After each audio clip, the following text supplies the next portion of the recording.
Hey everyone, welcome to Nerds Talk. I'm Mike, And I'm Chris. and today we are going to just be reviewing the sort of gaming news and other nerdy news, Star Wars and whatnot, and whatever else kind of happened this week. But before we get into the specifics, just a quick highlighted topics here. We're going to be talking about Sega's announcement of their new Game Gear Micro. We're going to be discussing the Pokemon Sword and Shield trailer and sort of mini direct that they had this week, and we're going to be discussing the lack of Sony information that was supposed to come on June 4th.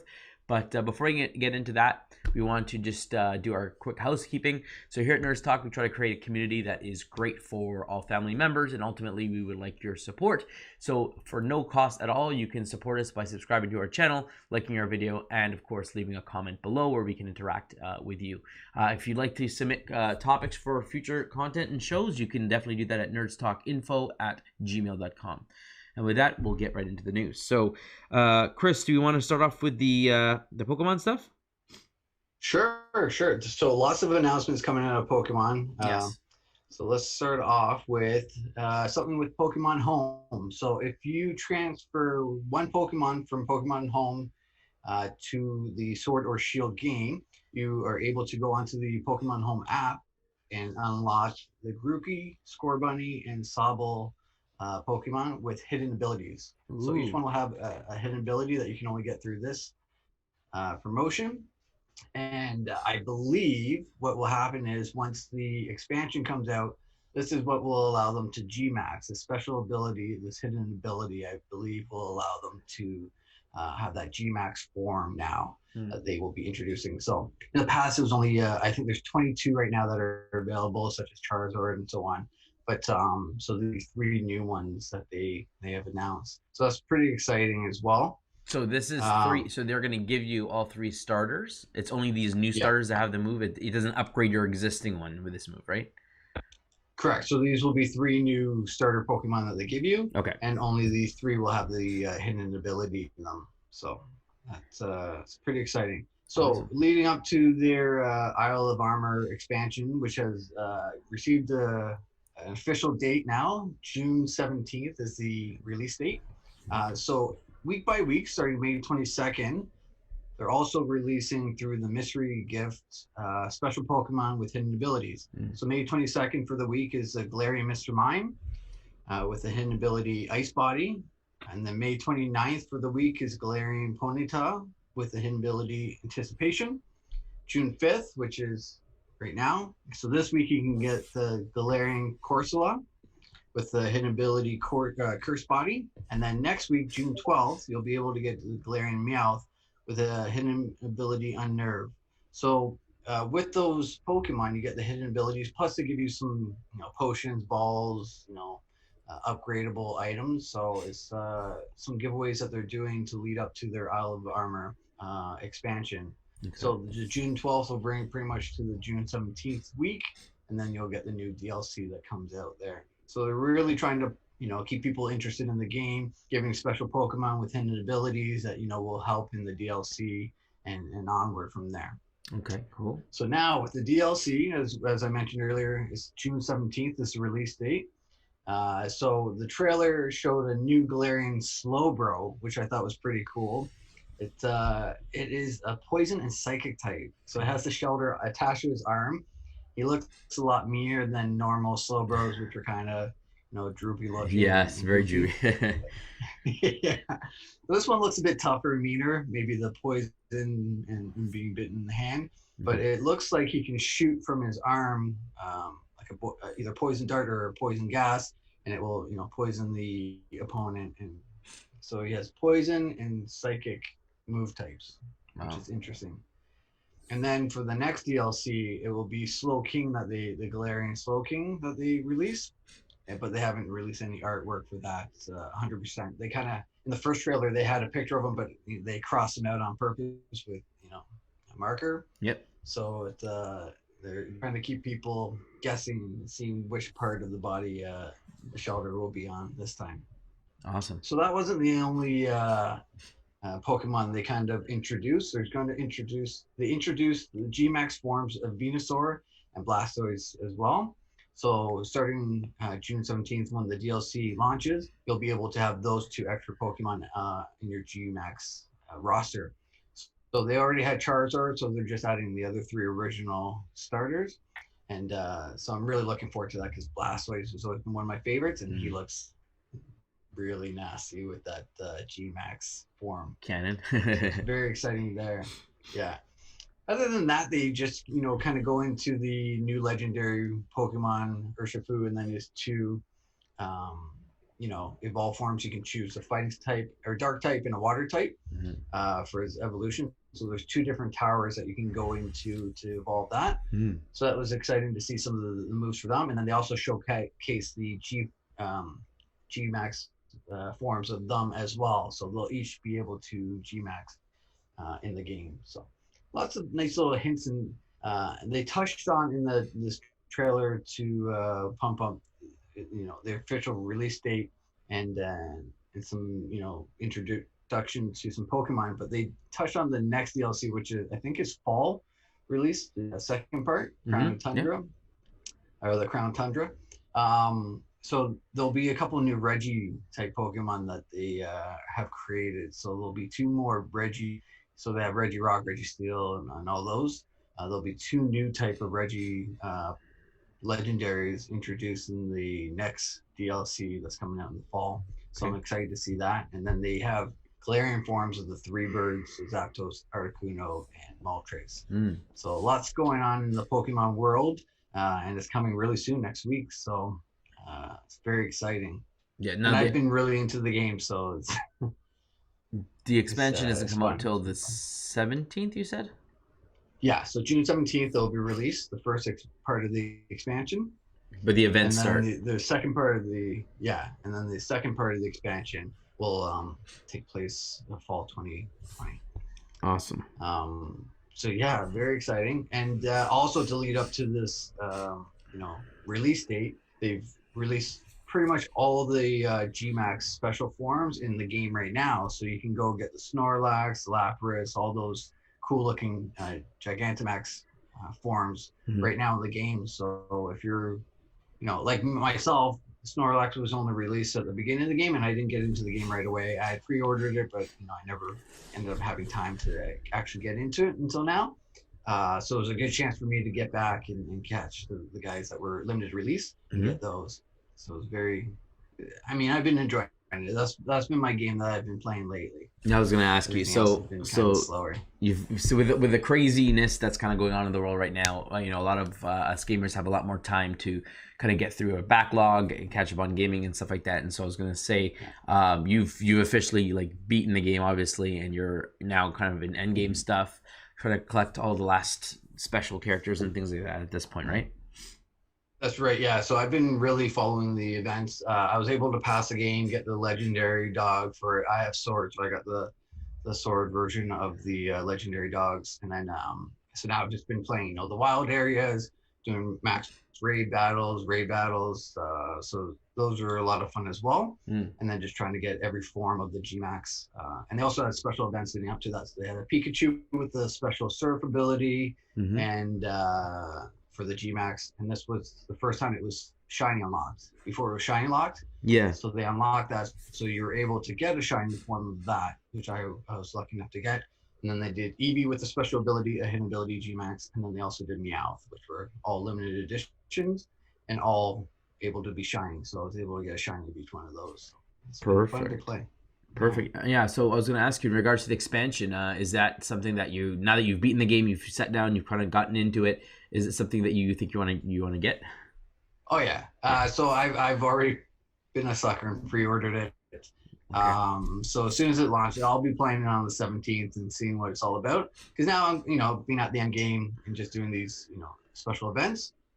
I'm ready for some new material. Pretty much, I'm kind of happy I started playing when I did, because then I wouldn't have that lull and waiting. And now I'm available for all these special, primer events to get ready for the DLC launch. Yeah. So I kind of picked it up at the right time and got through it, and now I'm just ready for the next part. Yeah, that absolutely makes sense. So yeah, it's perfect timing. I think I did the same thing with Spider-Man, where it came out. I pre-ordered it, but I think I didn't play it right away. And then they started releasing the DLC. So when I beat the game, actually I 100%ed it, or platinumed it, I guess you could say. And then they started releasing the DLC. So I was like, okay, no, I'm a little bit more into the game right now. I'm a little more fresh with it. Do I dive in right now into the DLC, or do I take a break and come back? So it's great to have that ability. Then like shut the game off, and then 6 months later, oh, here's some DLC, and then it's like, oh, I got to remember how to play the game again. So it makes sense. Exactly. Yeah. So it's coming out at the right time for myself, but hopefully those who had played it earlier are able to get back into it and are excited for the DLC, because I think it shows a lot of promise, especially in these times when you're looking for things to do. It's not something that you really need to rack your brain around when you're playing. Just take it at your own pace and enjoy it. You can go as fast as you want, or for those collectors, I'm the type of guy that during Pokemon I always do more collecting than anything. So I have a live living dex that I was working on to get. So I have that now. So I collect. First, I got all the Pokédex completed. Then I started working on the live decks, and now I'm working on the Gmax decks essentially. Yeah, so I'm more of a collector type for that type of game. Yeah, I'm the exact same way, and that's kind of why I haven't really gotten into the last couple. Like I bought every version. I've played a little bit, but then never like sat down and gone through it all, because I can't, like, if I'm gonna play, I want to catch them all and not like scan them all Pokédex style. So I'm a living dex guy too, and so when I know like, oh, I can't dedicate the time to go through and get everything, I play through what I can until it gets to a point where it gets a little bit grindy.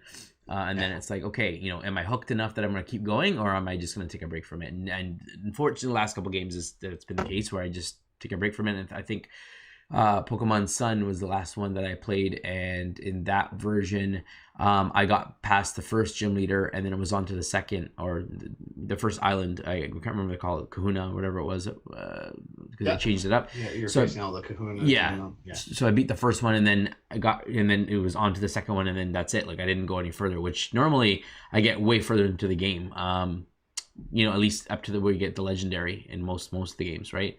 But yeah. It's just time and stuff, and so many amazing games now. It's really hard to like, unless it's your favorite game, trying to focus on which one you want to play. It's sometimes just really difficult. So I know for me, most of my time has been spent elsewhere, but it is still a game that I have on my radar that like I think I do want to get back into Pokemon and jump into it. So it's something that I guess we'll have to wait and see. Maybe down the road at a reduced price or something, get back into it. We'll see. Yeah, definitely. I would recommend it. I got back into it in Pokemon Ultra Sun and Moon. So I did the island challenges, and then got the legendaries, and then they ended up having wormholes, so you could collect legendaries from past games, which I love, because I wanted to get all the legendaries, because those are always the primary Pokemon that you're trying to get for the most part. So I was able to get Pokemon from games that I had skipped in the past and was kind of out of Pokemon for a while, and then got back into it because my son started getting into it with the cards and the shows and everything.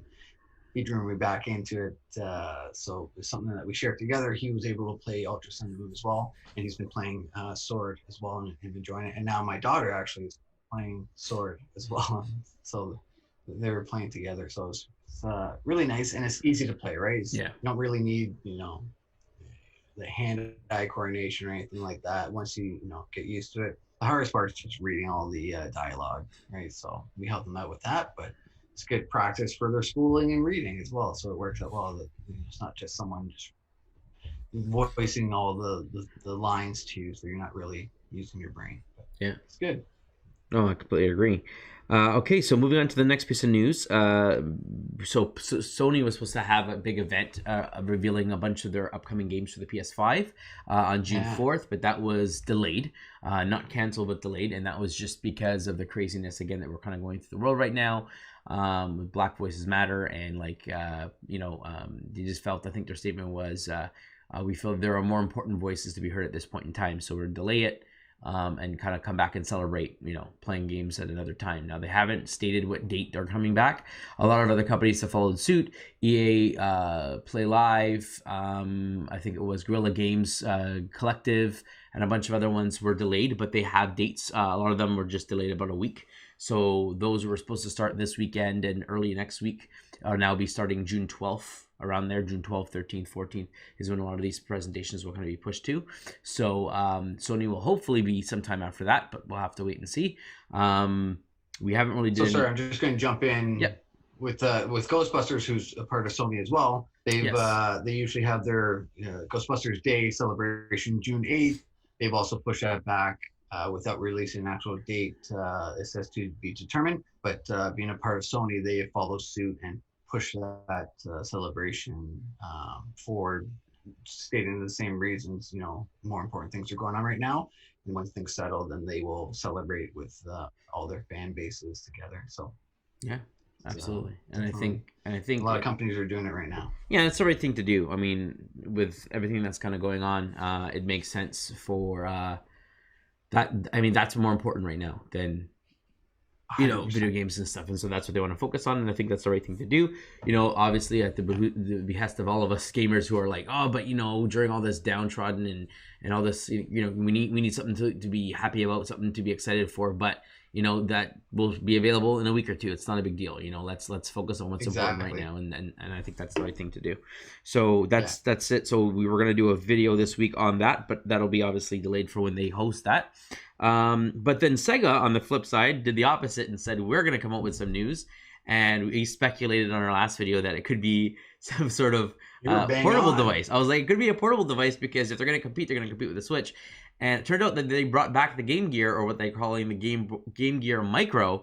But the funny thing is, it's so micro that you need a magnifying glass to be able to play the darn thing because it's so small. 1.15-inch display. It's ridiculous. It's crazy. Like, it's cute as a collector's item. So it comes in 4 different colors, and each color comes with 4 different games. So if you want to get all 16 games, you have to buy all 4. I don't know the exact price. I think it's 4,980 yen. $50 each. $50 each. Okay, so $50 each. I don't know, for something that's that tiny, that you're gonna really have to either use a magnifying glass to see it or play with it. But especially us as adults, our hands and stuff, I don't see how comfortable that is going to be to play. But let me just get through what you get with each. So the black one, which is the main one, the classic Game Gear color, comes with I think the game that most people would have wanted for this anyway is Sonic the Hedgehog. It comes with Puyo Puyo 2, Outrun, and Royal Stone. The blue model, which I also like, comes with Sonic Chaos, Gunstar Heroes, Sylvan Tale, and Baku Baku Animal, another Japanese game. I can see those two being the most popular with Sonic and the other top, some of the top games on those two. Absolutely. Sure. The yellow one has Shining Force series. So I'm guessing this is a huge Japanese RPG style game, but it's Shining Force Gaiden.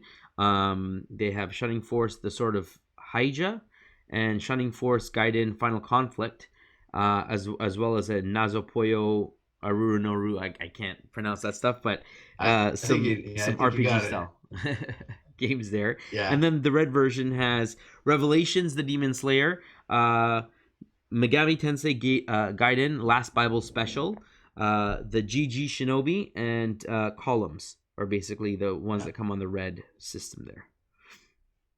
So, with that being said, it's an interesting piece of news. Great, bringing back a classic. They already had the Sega Genesis Classic or Mini or whatever it was.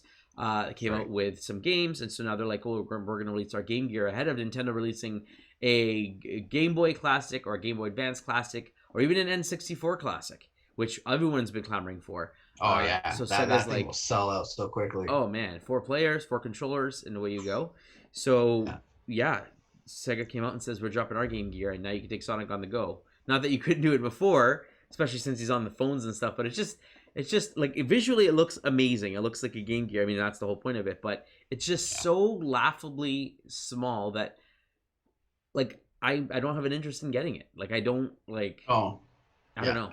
Nor do I. I mean, and they're celebrating their 60th anniversary. Yes. And the kicker is if you drop the $200 for all 4, they'll throw in a big magnifying glass for you that you can attach to these micros so that you can actually see what you're playing. That's right. So I don't know. I think they could have made it a little bit bigger, which would have been more appealing to I think a lot of people.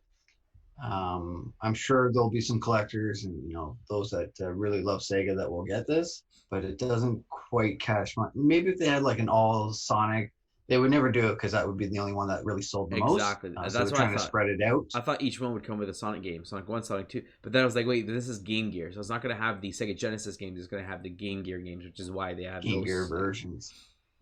Yeah, which Yeah. I'm not sure how many they released, but I assume only two, or else they would have probably popped the other two I would assume. versions.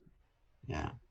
So it's a little interesting. I mean, really, really small. I was Mm-hmm. just reading a little bit. The Game Boy Micro had a 2-inch screen, and this one's a 1.15 display. So a lot of people were complaining that the Game Boy Micro was too small of a Yeah. screen. Now Sega's gone smaller. So I mean, I How don't do you see this read being text on that? playable without. Yeah, I, I'm going to assume that you're going to need that magnifying glass to make this playable at all. Which, by the way, they I think call it's it. a little bit of a bad move. They're calling it Sega Big Window. Big window. The big window. Okay. Yeah, It's not that creative. big. Sega's part. Man. Very So interesting. it's definitely different.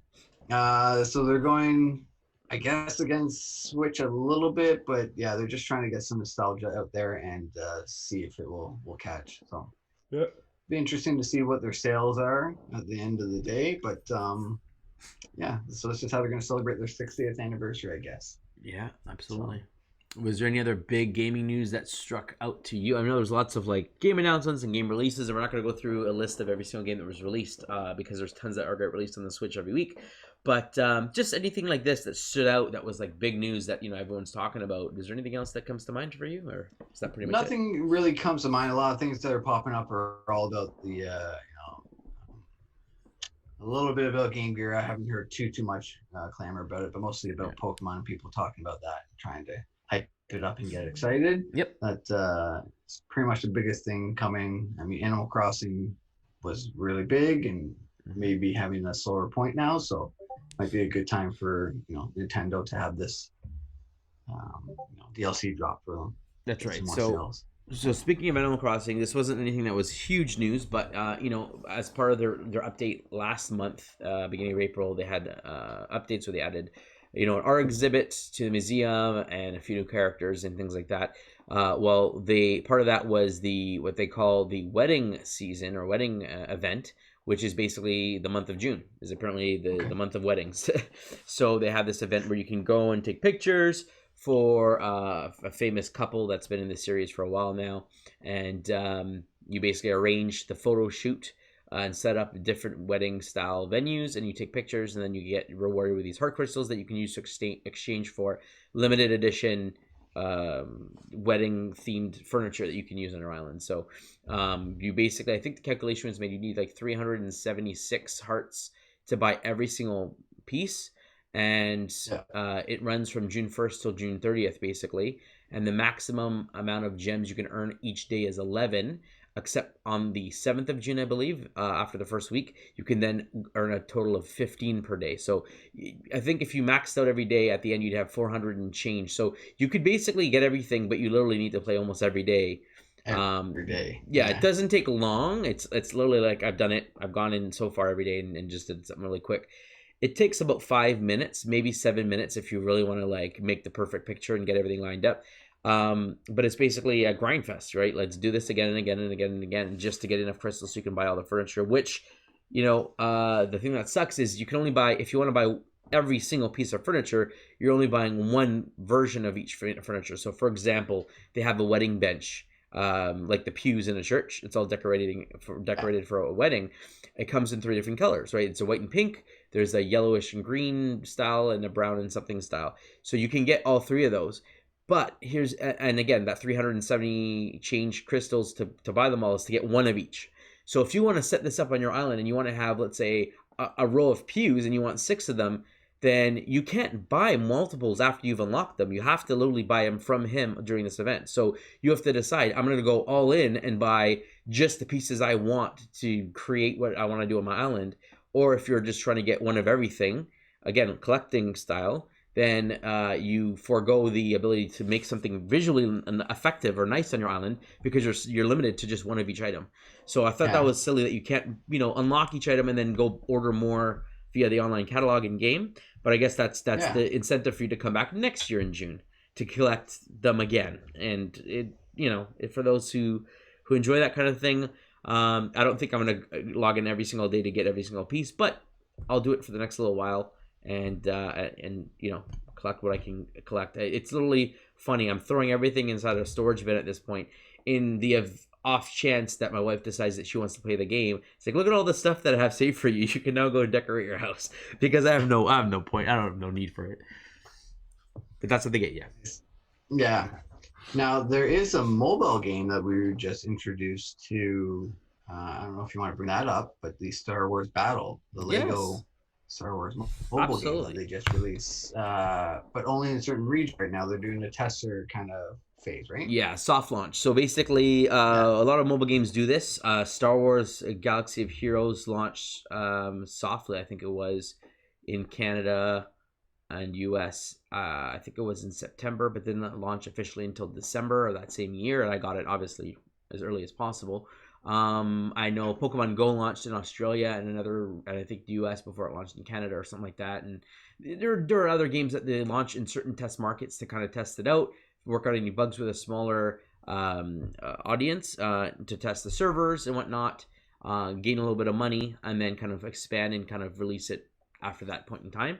So this Yeah. particular game is released right now in the Philippines. There's some rumors about it being available in Australia as well. So I got myself a copy from the Filipino app store, and yeah, downloaded it, gave it a go. It's basically a Clash Royale style game.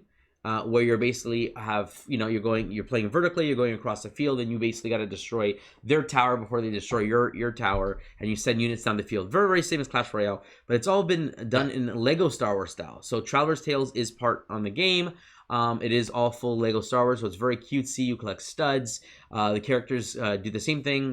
They set them down, they march, they do their moves. You got range units, aerial units, you got AOE units, you got tanks, you got all sorts of different things, and it's just a nice Star Wars flair on that same style game. So I was big into Clash Royale back when it first launched, and then I kind of fell off of it. Same with Clash of Clans, but it's something Yeah. about the Star Wars IP that kind of just makes me want to go back for a little bit more, a little bit more. So I've been playing that since it's launched a little bit every day. It's fun. It definitely has some potential. I can see where the grinding comes in, where you have to spend money on getting coins. I think that's where the bottleneck is you don't have enough coins to upgrade all your cards fast enough. And if you're facing against someone who has higher cards, then they're going to do more damage than you, and it's going to be harder to win the match. But yeah, it's fun. I don't know if it'll keep me around for the full year that I did for Clash Royale, but we'll have to wait and see. What are your thoughts? I think you got a copy as well, Yeah. right? So I also went on and got it myself. I've been playing it, trying to sign in every day, get the caches, unlock as much as I can. I've been enjoying it. It's very easy to play, very enjoyable. Trying to get ahead of when it's full global release. So hopefully I'll be able to get some more points when Yeah. release worldwide and I'm facing newbies Yeah. essentially. Well, that's the But thing. It's what do you call it? It's very strategic. yes, Rock paper yeah. scissors. There's always a Because counter to everything. there's three zones essentially. There's your zone, the other zone, and then the neutral zone that they have. And pretty much whoever gets to the neutral zone first can claim it and put their they have different towers that you can laser or flame or whatever it may be. So you have two in your zone, they have two in their zone, and then there's one neutral. So if you get there first, you can put a tower up there, and then if you progress into their territory, you can end up putting if they make two, if you destroy one, you can end up putting one of your towers there as well and help advance yourself that way as well. So it's lots of different strategies. Do you just go with all your guys, or do you make towers as you go? And then there's a time limit that you're facing against. So it's very strategic in the game, and each game will be different, right? So one strategy may work for against one person, and then it could be flipped up down for your next round. So I like the spontaneity and difference for each round. It's fun that way. Yeah, I completely agree. So they had done a game like this where it wasn't Lego Fight; it was regular Star Wars Yeah. graphics, I guess you could say, or realistic graphics. And that particular game was known as, I believe it was called Force Arena. Let me just see if I have that right here. Yeah, I believe it was called Star Wars Force Arena. Yep. And that game I played for a while, unlocked a lot of characters. That one was very front-loaded by, like, you want to get the special legendary hero characters. They only come in packs that you have to pay cash for or save a ton of your gems for. And then slowly they released the specialty packs that you could earn, I guess, special currency for if you saved up enough. You got like a pick 6 out of 9 cards, and you have a chance of unlocking that legendary because, you know, one or two of the spaces have the legendary in it, and you only have so many picks. So you know, it was great. The thing I liked about that one is that you had full control over your hero character. So while you set your characters down in their lanes and let them go up and destroy the towers, your hero, you could actually tell them to go forward, come back, march around, go a different way. So you basically were playing as that hero while at the same time we're being the general that we're sending more troops in. And I love that because you know, if you set a guy down and then they set down a couple of guys, you're like, oh man, I wish I sent them over on the other lane. You're able to just, okay, tell your hero to move back, fall back, you know, draw their attention to a tower or something like that. And there's a lot of strategy that way. And using the hero's abilities. In this one, it's very traditional Clash of Clans. So you can only take one hero with you in battle, 2 tower types, and then the rest are your regular troops. Now, luckily, some of the heroes are considered regular troops. For example, Cassian Andor and IG-88 are snipers, long-range shooters. And so while they are named characters, they are technically classified as like a unit, so you can bring them in with your hero character. Heroes would be like Darth Vader, Boba Fett, Yoda, Luke Skywalker. Yeah, those are the heroes right now in the game. You could take only one of those to essentially command your troops. And Chewbacca, right? I think But Chewbacca's a unit. He's a unit. Is he? Yeah, he counts as a unit. So, and then BB-8 and BB-90, again, they're counted as units. R2-D2 is a unit. So you can have all those guys in your team, but only one hero. So one lightsaber hero, or I guess in this case, Boba Fett is bounty hunter. You're kind of limited. So, I mean, I like it that it's more like you just put it down and they'll do their thing. They do have an ability that you can activate when it's fully charged up, and you can choose when to activate it. So that adds a little bit of strategy. When do you want to use it? When do you want to save it? So that, you know, that's a little bit of a twist that I don't remember. I don't think that was on Clash Royale. So that's pretty cool. Like I said, there's definitely a lot of potential here. I hope that they release a lot more characters and a lot more variety, but we'll have to see. The thing I do like is that every match you have a chance, not a chance, but if you kill the guy's tower and you get full 5 stars or 5 medals, I guess they call it, you get like 3 to 5 gems. So you earn them just from playing, and if you're that good that you're able to completely demolish the character, you earn between 3 to 5 gems every match. And then of course, by doing your achievements or your daily missions, you can earn additional gems. So there is a way to earn gems in game. You don't have to spend the cash. So that's been great. Do you use the gems on essentially speeding up your crate unlocking to get new troops, or you can spend crates on getting more gold, which gold is what's used to actually upgrade your character. So that's where the bottleneck is trying to get enough gold, because winning a match only gives you so much. Let's say between 20 and 30, I think. I don't remember the exact number. So unless you manage to get some gold in your crates, you have to do a lot of matches to grind out the gold. And it's like, oh, it's 400 gold to upgrade this character. So you got to play 10 matches to get enough gold to undo it. So it's a bit of a grind there. And that's where people will be spending money to just hurry up and upgrade their cards to start winning more often. But so far, I'm enjoying it. Overall, I think it's a great game. And I think there's definitely room to go. So I also like for the crates, you can see what's in each crate. So there's 5, you kind of blast, there's 5, you know, meteors or whatever it may be, Lego version of. But it'll show on the top what each one may contain. And then it's kind of, you know, roulette where you get 3 freebies, and then you can pay to, you know, blast the other 2. So the 4th one is a certain amount, and then the last one is a higher amount. Yes. That you would pay, but you know what you're getting from that. So I like that as well. It's not just randomized. Yeah. So you know exactly what you mostly know exactly what you're getting from the perspective of, you know, in Clash Royale, you could spend a bunch of gems and buy, you know, a high-end crate when there's like, oh yeah, this one guarantees a legendary character or 1 legendary card, or there's a chance of a legendary popping in this crate. And so you spend your gems, but you don't know who you're going to get or what you're going to get. You have a chance of getting 1 or guaranteed to get 1, but you don't know which card you're going to pull. Where this one is, you know, here is a chest. It's going to contain 3 golds, 2 commons, and a rare, or whatever it is going to be, right? And once you open that crate, like you said, it shows exactly what is in this crate. You have, one Cassian card, 3 Stormtrooper cards, whatever the case is. And then now the luck that comes in is that, again, you get 3 out of 5. You have a 3 out of 5 chance of getting the cards that you want, because unless you're going to spend gems to unlock the last 2 and get all 5, and you know exactly what you're getting, you have a chance. But the good news is that if there's a card that you really, really want and you've taken your 3 shots, you can spend the gems, and you're spending the gems on what you're getting. You're not spending the gems on a chance of getting a legendary. You know exactly which card you're getting. So then it's like, you know what? Exactly. I need 2 more cards of that guy. I haven't gotten him in the last 5 crates. I'm going to drop my 7 gems and get him. And I think that makes sense. And I like that. I've actually used that when there was a rare card that I didn't unlock yet. And I'm like, you know what? It's in this crate. I'm going to get it. I spent my 7 gems, unlocked it. And I'm like, great. I don't have to spend another 7 on the remaining one. So away I go, and I got the character I wanted. So it's perfect. Yeah. So I enjoy that in that game. So it's nice. And it's different, right? A little bit of Lego, especially because they're going to release the Skywalker Lego series. Video game. To different consoles soon. So yeah, I don't know if that's been delayed or... Yeah, I can't remember. If that was supposed to come out this month, wasn't it June? I believe it's June or July it was supposed to be out. So I don't know if it still is. It's on time. But yeah, that's great. I mean, it should be. Especially they have all of the ones. They skipped the Last Jedi, but they'll release the Last Jedi and Rise of Skywalker in this.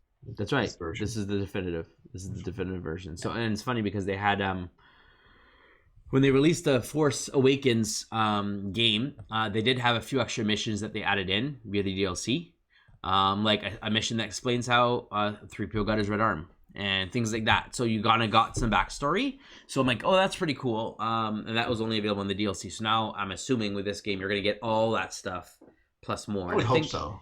I think they announced that it's the biggest Lego game. It has like 500 characters to unlock. Wow. Whereas the last Star Wars game, I don't have the exact number, but I want to say it was roughly like 200 and change, because I got them all, and it was a grind, but I got every single one in that one, and I'm like, wow, to go back and to unlock all those again, plus another 300 more. Am I insane enough to do it? We'll have to wait and see. Yeah. So I mean, it's been a little slow on video game announcements, but we still get the odd bit trickling out. So it'll be interesting to see what the next few weeks have in store for us as well. Yeah, we're expecting a lot more stuff to come up. We know Xbox has an event in June. They have an event they've been announced in July, and then of course going to release their date eventually. Yeah. Ubisoft has one, EA has one, so we're going to get a lot more game news in the upcoming weeks. So we'll be doing a video to discuss those on a weekly basis, or a video on a specific event if it's big enough that we feel like it deserves its own video. Was there any other news you wanted to discuss, or were you pretty good for this week? That was it for this week, pretty much. Awesome. All right, so there you have it, folks. That's our thoughts on what we thought was important or prevalent for this week in gaming, the first week of June. But let us know what you thought. Was there a big announcement that you were excited for that we didn't cover? Let us know in the comments below. We love to hear about it and discuss that with you. Let us know if there was a specific game or a delay or something that you wanted to discuss. Drop it in the comment below. If you'd like to support us, subscribe to our videos, click the thumbs up button. And as always, friends, stay nerdy. Stay nerdy.